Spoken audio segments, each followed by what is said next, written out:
আজি মাছত ফোন এটা আহিছে, ফোনটো হৈ গৈছে ৰিয়েলমি। ফোনটো যেতিয়া অন কৰোঁ, অন কৰাৰ লগে লগে আকৌ অফ হৈ যায়, ফোনটো সম্পূৰ্ণকৈ অন নহয়। কিন্তু যেতিয়া কাষ্টমাৰে চাৰ্জত লগাই চলায় ফোনটো ধুনীয়া চলি থাকে। বহুতে এইটোক ছফ্টৱেৰ প্ৰব্লেম বুলিও ভাবে, কিন্তু এইটো ছফ্টৱেৰ প্ৰব্লেম নহয়, প্ৰব্লেমটো একদম সাধাৰণ। বহুত টেকনিচিয়ানে এই প্ৰব্লেমটো ছল্ভ কৰি কাষ্টমাৰৰ পৰা বহুত পইচা লয়। কিছুমানক কৈ দিয়ে বেটেৰী বেয়া হৈ গ'ল, কিছুমানে কয় আকৌ IC বেয়া হৈ গ'ল, কিন্তু এইবোৰ একো নহয়। আমাৰ মোবাইলৰ বেটেৰীত এটা ফিউজ লাগি থাকে, ফিউজ বুলিও কয়, কইল বুলিও কয়। যেতিয়া সেই ফিউজটো লিকেজ হৈ যায়, তেতিয়া এই প্ৰব্লেমটো দিয়ে। এই প্ৰব্লেমটোৱে কেনেকৈ ছল্ভ কৰে আজি তাকেই দেখে। প্ৰব্লেমটো ছল্ভ কৰিবলৈ মোবাইলৰ পৰা আমি বেটেৰীটো উলিয়াই ল'ব লাগিব। বেটেৰীটো উলিয়াই বেটেৰীত যিটো পাত্তা লাগি থাকে সেইটো সাৱধানে খুলিব লাগিব, আৰু ইয়াৰ যিটো এইটো য়েল্ল' টেপটো এইটো খুলি ল'ব লাগিব। ভিডিঅ' চাউণ্ডটো ইমান ক্লিয়াৰ অহা নাই, সেইটো কিন্তু আপোনালোকে ইগন'ৰ কৰিব।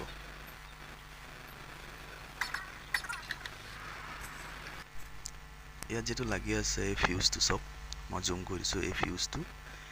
এই ফিউজটোৱে আমাৰ লিকেজ হৈ যায়, তেতিয়া এই প্ৰব্লেমটো আহে। এতিয়া আমি কি কৰিব লাগিব, এই ফিউজটো ইয়াৰ পৰা গুচাই দিব লাগিব। ইয়াত অকণমান PPT পেষ্ট লগাই দুই চাইডে অকণমান PPT পেষ্ট লগাব লাগিব,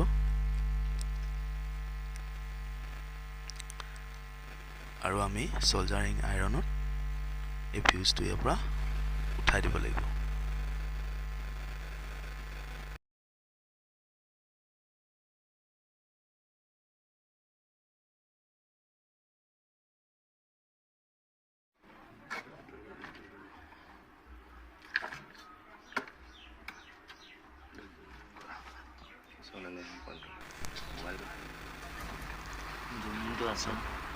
এই ফিউজটোৱে আমাৰ লিকেজ হৈ যায়। এতিয়া আমি বেটেৰীৰ পৰা গুচাই দিলোঁ।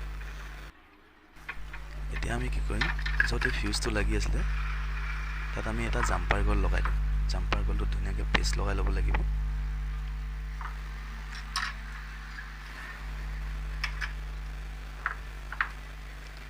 কইলটোত পেষ্টটো লগাই দিলে সহজে লাগি যায়, সেইকাৰণে আমি পেষ্টটো লগাই ল'ম।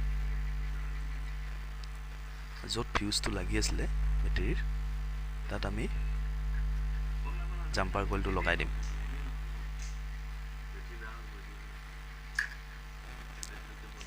ধুনীয়াকৈ তাত লগাই দিম।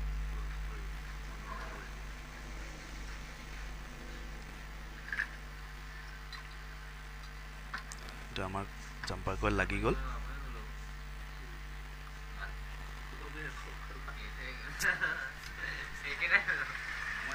এতিয়া আমি বেটেৰীটো মোবাইলত ফিটিং কৰিম।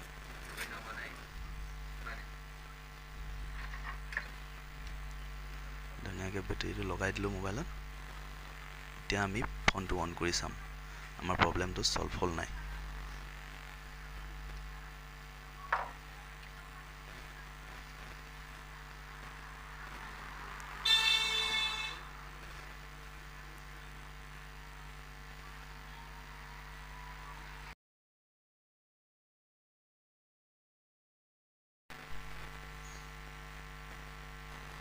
চাওক, আমাৰ ফোন সম্পূৰ্ণ অন হৈ গ'ল।